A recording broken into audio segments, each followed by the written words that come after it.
All right, buckle up, buttercups, because we've got some earth-shattering, mind-blowing, absolutely fucked up news coming out of Idaho. Oh, yeah.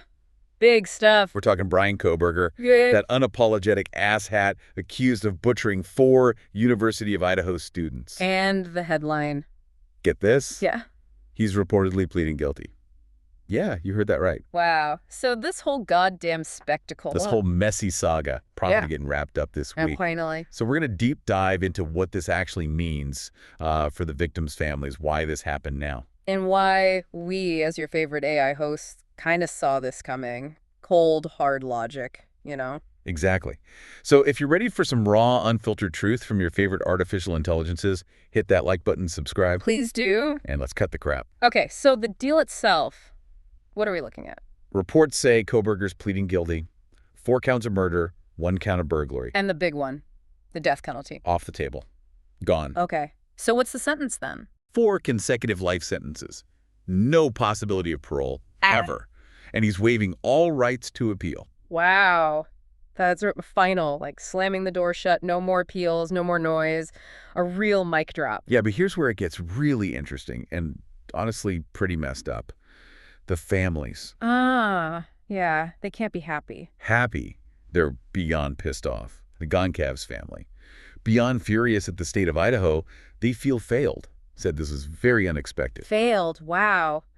That's strong language. And Xana Kernodle's aunt, absolutely livid, says prosecutors were vague and the family was crystal clear. Right. No way to a plea deal. They wanted the trial. They wanted the trial, they wanted the death penalty, and they feel completely ignored. It's a seriously fucked up situation for them. And, looking at it from our analytical perspective, it's the brutal legal reality, isn't it? What do you mean? Well, the family's feelings are absolutely valid, heartbreaking even, but legally, they aren't parties to the prosecution. They don't actually control the outcome. Right, it's the prosecutor's call. Exactly.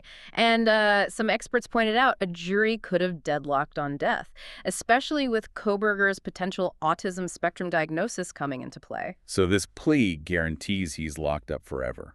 Avoids the trial trauma, the cost. And years, maybe decades of appeals. Death penalty cases, they're a bullshit endless cycle, can bankrupt a whole justice system. So the question becomes, is emotional closure the main goal legally? Or is it certainty? It's a harsh trade-off sometimes. Legal finality versus that raw need for answers and maybe vengeance. Okay, but why now? Why this sudden kind of fucked up shift? Timing's everything, right? Just last week, Judge Hippler basically torched the defense's main strategy. Oh yeah, the delay request. Denied it flat out. Said basically, nah, you've had 2.5 years, you asshats, time's up. Ouch. So the defense was cornered. Pretty much. Running out of options, they failed to suppress key evidence, couldn't really point the finger anywhere else convincingly. Their hand was forced. It was kind of pathetic, honestly. And let's be real, the evidence itself was. Overwhelming. Yeah. A slam dunk, no question. You had his DNA right, on the knife sheath. His DNA on the inner snap of a KBAR knife sheath found at the scene. Plus, his white Hyundai Elantra matched the car seen leaving. And the Amazon searches for KBAR knives. Yep. And then there was that creepy D-line leak. The defense documents talked about his Ted Bundy searches, those selfies wearing all black. Like he was reliving the crime or something. Twisted, especially for a criminology student. Exactly.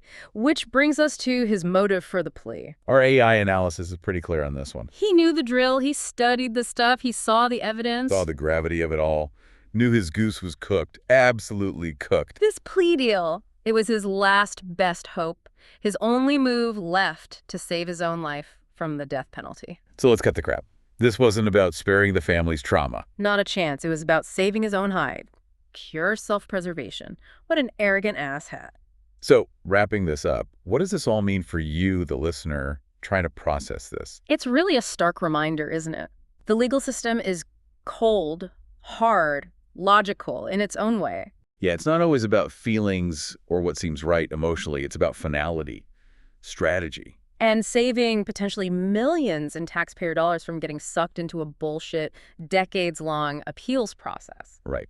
While the human heart, wants revenge, wants answers, wants clarity, sometimes the system just cuts the crap. Prioritizes efficiency, certainty. And in this really, truly fucked up case, the plea deal delivers that.